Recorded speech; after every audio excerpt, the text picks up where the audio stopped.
William Galibert, Europe Nuit. autour du monde. Autour du monde, le regard international de Didier François. Bonsoir Didier. Bonsoir. Les cours du baril de pétrole continuent leur chute. Depuis hier, on est même passé sous la barre des $50.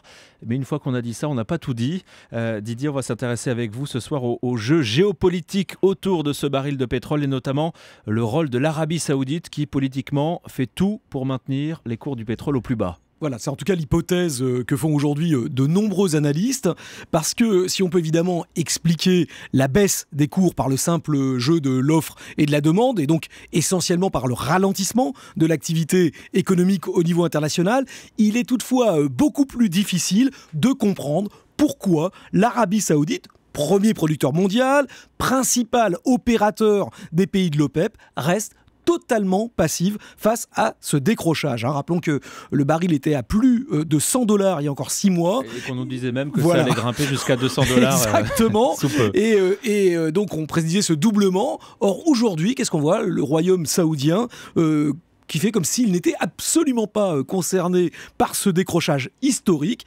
Et en fait, quand on regarde dans le détail, la situation est encore bien plus pernicieuse qu'il y paraît, puisque non seulement les Saoudiens n'utilisent aucun de leurs leviers pour tenter de faire repartir à la hausse les prix du pétrole, mais on se rend compte, en regardant bien les tableaux de vente pour l'année 2014, que ce sont eux qui tirent vers le bas tous les prix, avec le Koweït, le Qatar et les Émirats Arabes Unis. Donc on constate qu'il y a bien une politique convergente, à défaut d'être officiellement concertée, de toutes les monarchies du Golfe pour imposer une baisse massive des cours du brut. Mais ce qu'on comprend mal, c'est qu'en maintenant ces cours au plus bas, l'Arabie Saoudite, le Qatar, le Koweït, les Émirats se privent de rentrées d'argent assez énormes. C'est exact. Alors on est face à un calcul assez complexe, mais dans lequel les monarchies pétrolières ont décidé d'accepter des pertes financières sur le court terme contre un espoir de gains stratégiques dans le long terme.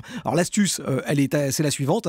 D'abord, sur un plan économique, s'ils maintenaient des prix assez bas, s'ils maintiennent des prix assez bas, c'est pour soutenir la consommation des pays clients, à commencer par l'Europe, parce que si les tarifs restaient sur le long terme trop élevés, eh bien finalement ça rendrait rentable des investissements lourds pour essayer de développer des énergies alternatives, et ça serait tuer la poule aux odeurs. Donc il y a déjà un aspect de retour bien compris sur investissement. Puis en plus, sur le plan politique, un baril échangé à $50 pour les monarchies du Golfe, finalement c'est assez acceptable parce qu'ils ont derrière des fonds souverains et ils peuvent jouer. Ils peuvent se le permettre. Ils peuvent se le permettre. En revanche, c'est une véritable asphyxie pour les économies de la Russie et de l'Iran, qui perdent brutalement la moitié de leurs revenus, alors que ces deux États sont en plus soumis à des embargos internationaux. La Russie à cause de son intervention en Ukraine, et l'Iran en raison de son programme nucléaire à visée militaire. Et c'est ça le véritable cauchemar stratégique de toutes les monarchies du Golfe.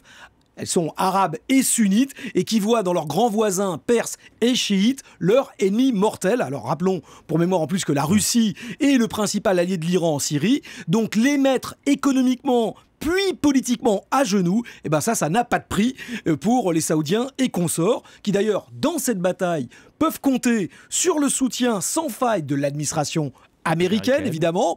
Les bombardements en Syrie et en Irak ne font pas tout. Obama et ses alliés manient parallèlement à la force militaire ce qu'on appelle le soft power, l'arme économique. C'est beaucoup moins visible, mais c'est redoutablement efficace. Et quand le baril de pétrole devient une arme stratégique. Voilà. L'éclairage de Didier François. Merci beaucoup Didier. Merci, bonne soirée.